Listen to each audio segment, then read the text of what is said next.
Well, welcome to the podcast Funding Your Future. And my name is Dr. Randy Dirks, host of the podcast.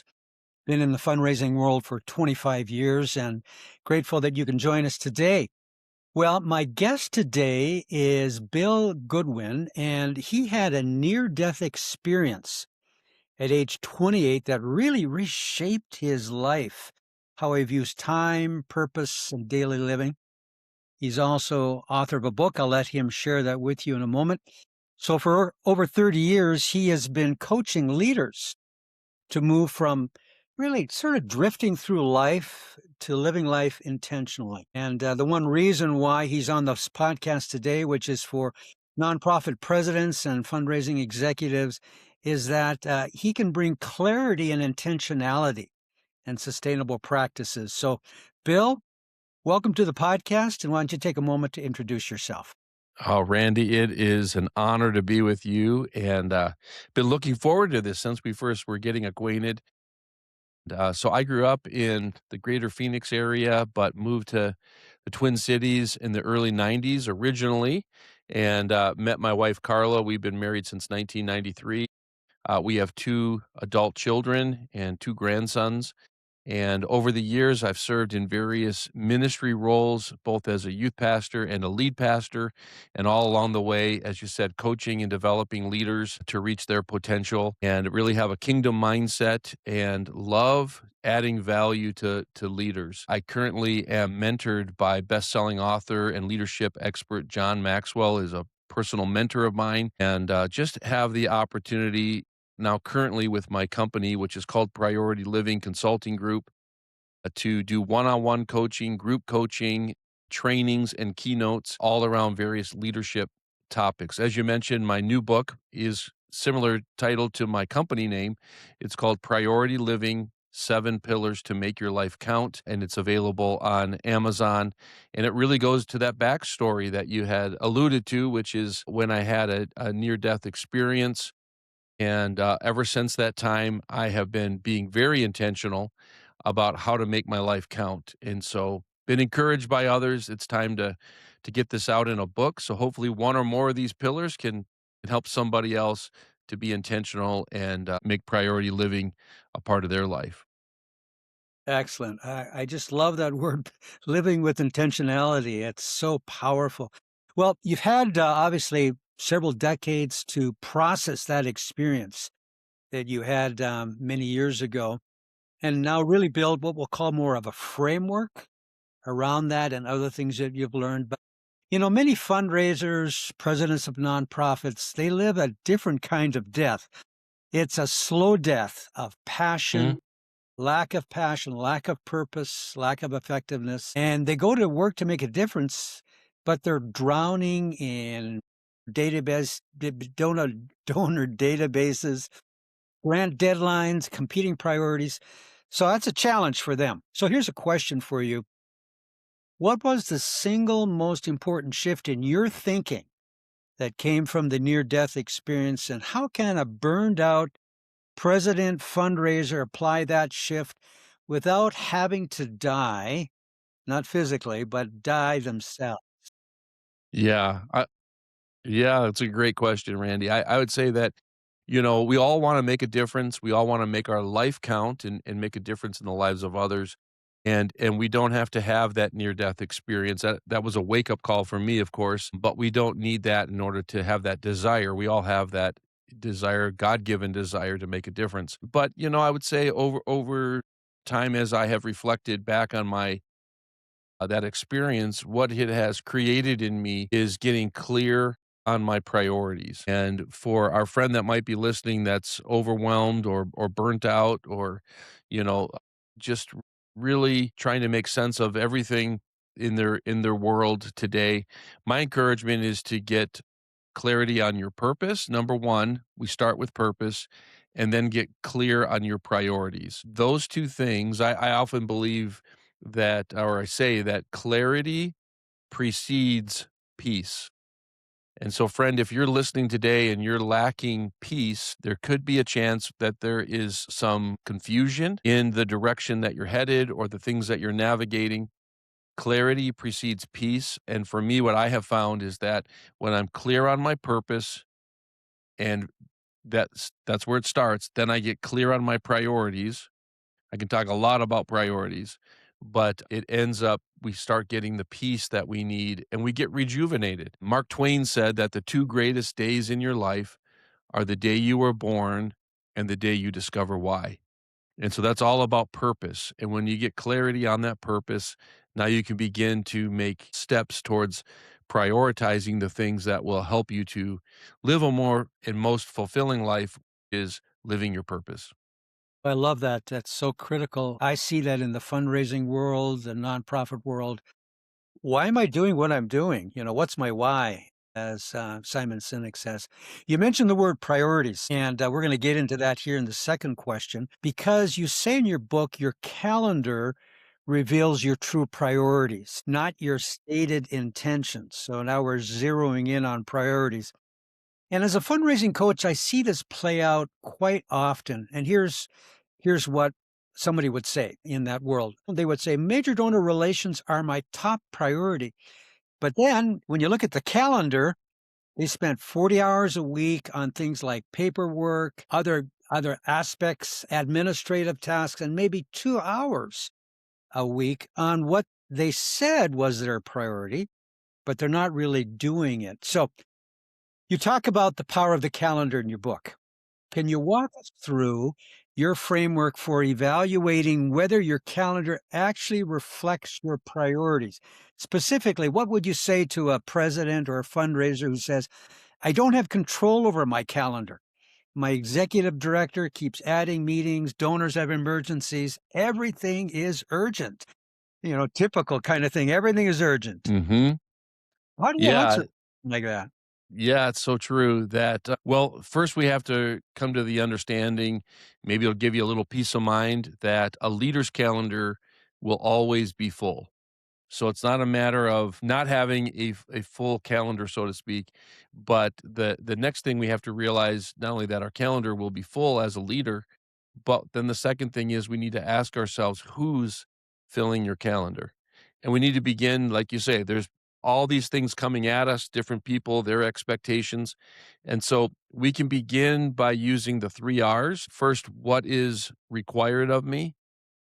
And begin to say, okay, these are the things that are required of me. I'll put those on my calendar. We need to ask the second R, which is what gives me the greatest return? And we begin to put those things on our calendar. And then third, we look at the things that are most rewarding to us and we put those things on our calendar. It sounds easy. It's not simple.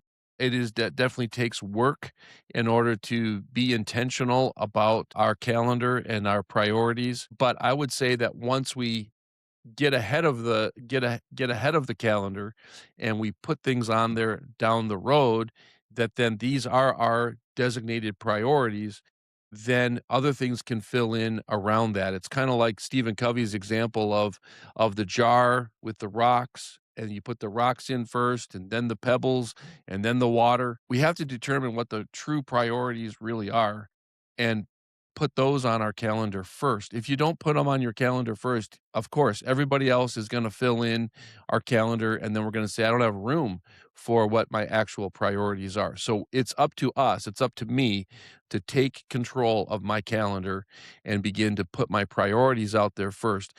Randy, an example was for many years, I had like 4 weeks of PTO a year, and I wouldn't take that time off because I never could find time to take time off.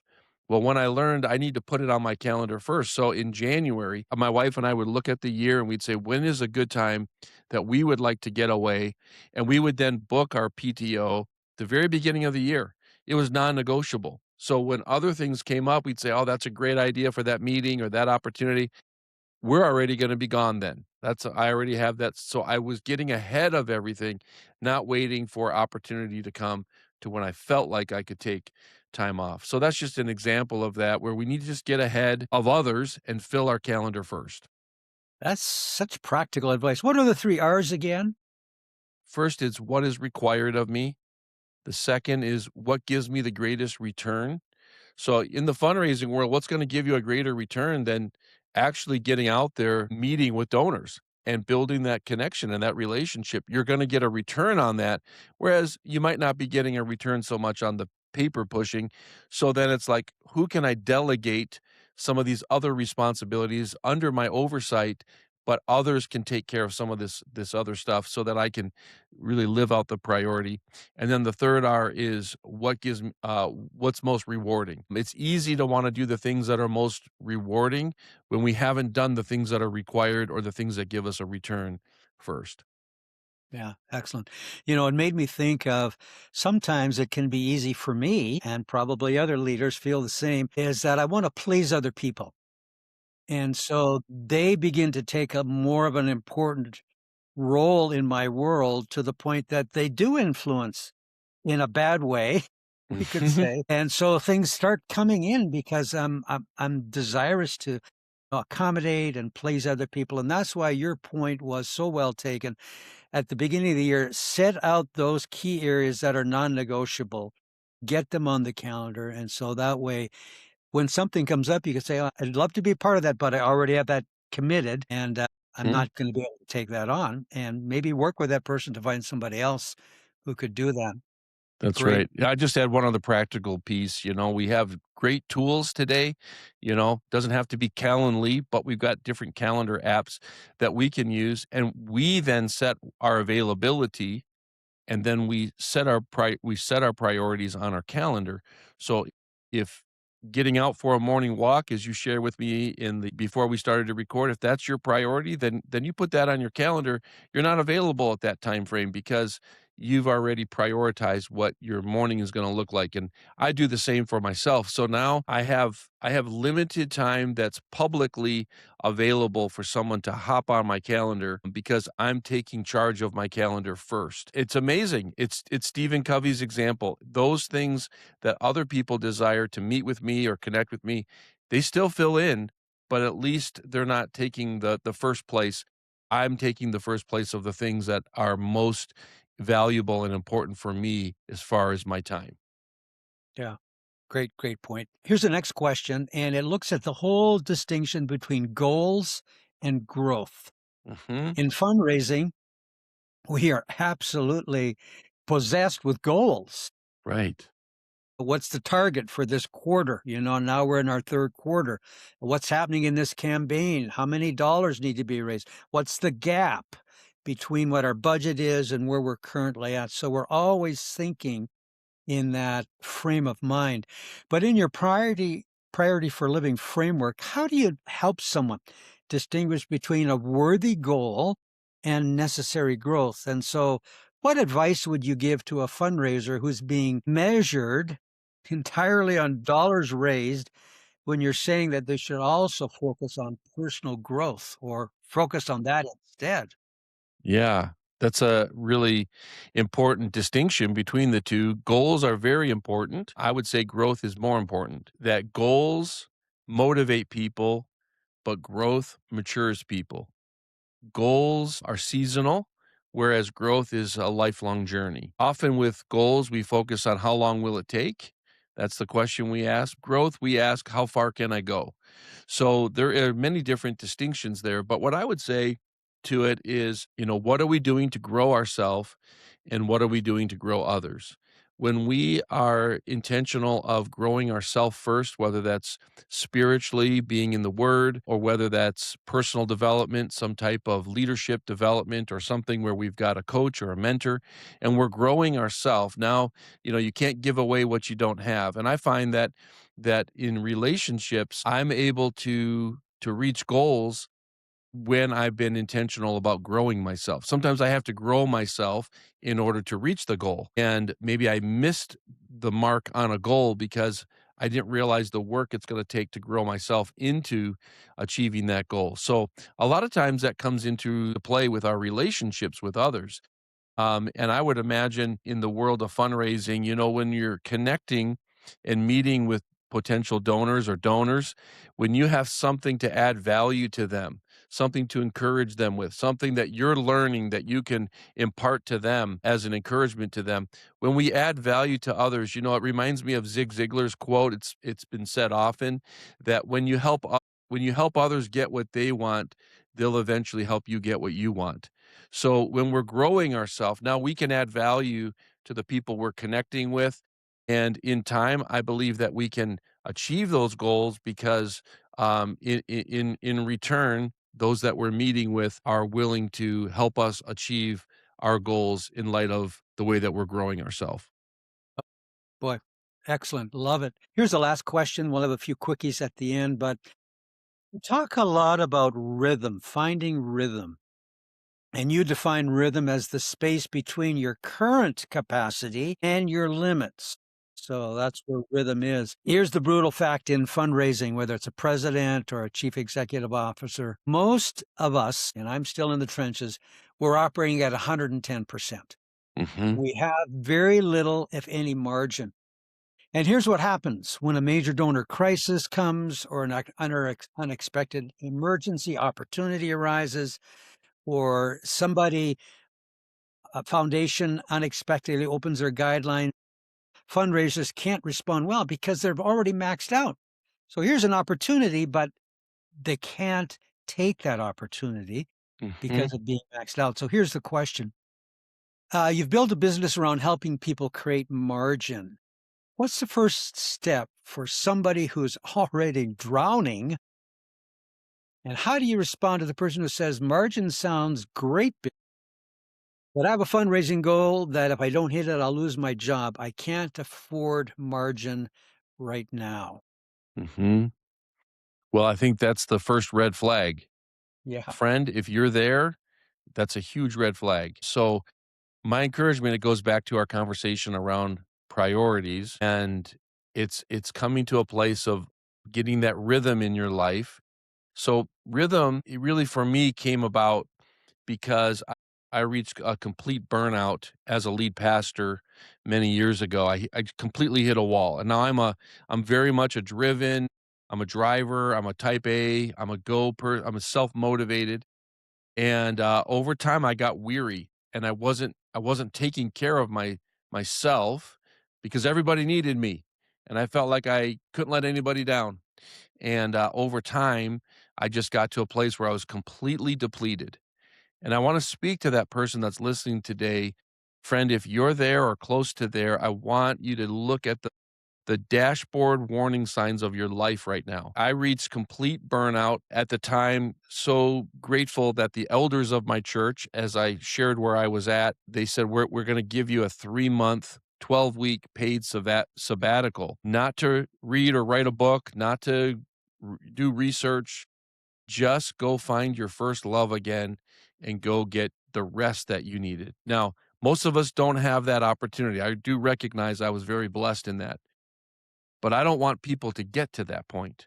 So that's where rhythm comes in. Mike Breen, I quote him in my book. He said that this is a biblical principle, actually, that we are to work from rest, not rest from work. Hmm. Now, think about that. Yeah. Most of us work, we go, go, go, as you said, Randy, and then we're reach the end of our rope and we go, ah, I need a break. I need to rest. But think about the difference if we actually have that rhythm in our life where we're actually replenishing ourselves through whatever it takes to replenish yourself. For me, it's up early, it's reading, it's in the word, it's prayer, it's writing, it's thinking. I block out my mornings for the way that I fill my tank so that then the rest of the day I can be giving to others. And that's part of the rhythm of my life. Different people's lives are, they choose different forms of rhythm, whether it's exercise or whether it's different types of things. And that's why rhythm is so important, so that we live a life of rhythm where we actually are working out of rest, not resting from our work.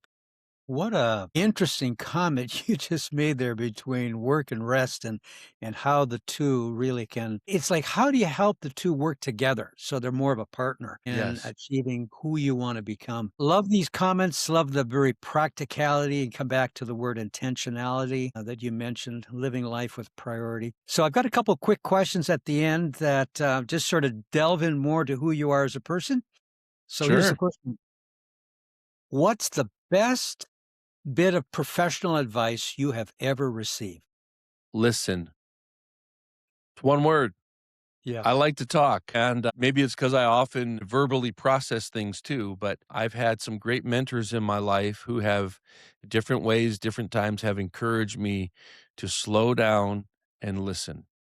And so now as a coach, I prefer and as just a human being, I like to be the one that asks questions and follow-up questions. I learn so much more when I listen, and I can take in the context of things much better. I can make problem solving and decision making so much easier if I just stop talking and listen. Great truth for life. Here's the second question. What is one daily habit you just cannot live without? Well, I kind of alluded to it there, in that time of burnout, which was 2010, 2011. I learned this rhythm for myself, what I need, and that's in the mornings. And so I'm up early, usually by 5 a.m., and it's quiet. And I have my time for several hours where I'm reading, thinking, writing, praying, just being able to fill my tank and, it's something that I can't live without. There's times where I might go due to travel or something, maybe a couple of days, but then I get right back into that rhythm because that's what I need to thrive, and, so that's something I can't live without. So important. Okay, question number three. If you could go back to when you were 20 years old, I know for both of us that's quite a time ago, what would be one thing that you would say to yourself in light of the lessons of life you've already learned? Yeah, thank you for that question. It's such a great one. You know what I would say what I have learned and what I would say to my 20-year-old self is proximity is important. Getting in the rooms, getting in the spaces with people that are bigger, faster, smarter are the ones that you want to be around. And I've been very blessed over the years to be connecting with amazing people like you, Randy, and so many others that have really made a difference by what I've been able to learn from their experience and from their wisdom. And so that's what I would say. It's proximity is important, it's powerful.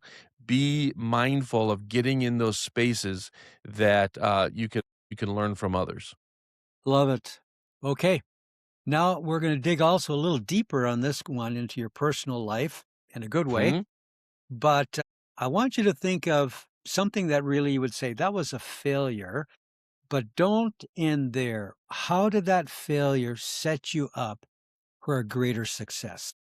Yeah, first of all, I would say I'll give you a specific story here in a moment, but I would say that often I grew up maybe like others that I thought failure is over here and success is over here, and let's keep them separate. But what I've learned from John Maxwell is that you got to bring success and failure together. That the people that have been most successful typically have been the ones that they would say they feel like they failed the most because they've tried many things that didn't go the way they had expected or hoped. And so then you learn from those failures. Matter of fact, John Maxwell's next book, his 94th book, is coming out next April or this April, and it's called How to Get a Return on Failure. So bringing success and failure together. So for me personally, boy, where do I start? I got so many stories here. So I would say for me, there was a time just in as a supervisor of a team member that I was maybe trying to push them more to be the way I would have them lead and deal with a situation in their area of leadership versus slowing down and listening to them and really hearing them out and their perspective and their side of things. And I think I really I came to a point where I realized I was failing in supervising or leading this person. And so for me, again, I reflect on that and I say I really learned in that time amongst others that there's more than one way to do things. And my way wasn't the only way. It wasn't the right way. Theirs was the wrong way. But I was pretty insistent at the time that this particular thing needed to be done a certain way, and that was a time where I just failed. So what did I do? At first, I learned from that. I learned, well, wait, there's more than one way to do this, and I went back to that person and I apologized, and I said, I'm sorry, this hasn't been going the way I thought it should or that I would like it to, but I was wrong. and I realized that there's more than one way to do this, and I wanna support you with your personality and your perspective, and, wanna support you in giving it a go the way that you would like to do it. And, at the end of the day, our relationship was restored, and the project got done, and it worked out great. So that was an area where, I failed, yet I learned and, wanna keep growing from opportunities where maybe things didn't work out the way I thought that they would or should, but I was able to grow in the process. Yeah, well, thank you for that honesty. You know, it reminds me of reality that we face in life. We always want people to see our good side, but we all have our foibles in life. We all have the things that we, if we were to say, "Ah, I wish I could do that over again." Yes. If we can say to people, "Hey, this is something that just didn't turn out, or I wish I could have changed it. However, this is what I learned from that experience. This is how I've changed, how I've grown, how I've developed." So we begin to see the backside of failure, which is the other side of the coin, which is growth. Well, Yes. here's the last question. When you need to sort of recalibrate your life, when you need to sort of get a break Hmm? daily or ever so often, where's a place you like to go? Well, I'm currently here, while we're doing this recording. I like warm weather, so wherever I can go where there's warm weather, times getting out of Minnesota, it's in Florida, or currently I'm in Arizona, but I like to travel. So that really refills my tank, whether it's traveling for ministry or traveling for work or just traveling for fun. And a lot of times I make it a combination of those things, but wherever I can go where there's warm weather, that's when I recalibrate the best. Not so much in the dark of winter in Minnesota, but I know that that might be the best place for someone else. But for me, it's anywhere I can go that's warm. Yeah. Well, wish I could be with you. I Me love too. I love the warm weather. That's great. Hey, I just love people to know how they can connect with you. If you want to talk about your book again, about a website, just love for individuals to know if they want to follow up any further with you, how they could do that. There's a couple ways, Randy. First, I want to give a gift, a free chapter download of my book, Priority Living: 7 Pillars to Make Your Life Count. And you just go to PriorityLivingBook.com, and there's a place to fill out a form with your name and email, and you'll get a chapter of the book at no cost to you. And there's a link on there to get the book on Amazon. You can connect with me directly through my Priority Living Consulting Group website, which is PriorityLivingCG.com. And of course, I'm on social media. You can find me under my name on LinkedIn or Facebook, and I'm on Instagram at Coach Bill Speaks. So those are some of the ways to find me. And I'd love if I could support you, encourage you, whether it's through one-on-one coaching, group coaching, training. Love to connect with our listener today, if there's any way that I can come alongside and add value to you. Excellent. Well, Bill, it's been refreshing connecting with you. I appreciate your honesty, your personal way of interacting with us. So I've enjoyed it a great deal. So I want to thank you again. Today, my guest has been Bill Goodwin, and Bill, appreciate all you're doing, and thank you for the value add to so many people. Thank you, Randy, for having me. All right, till the next one.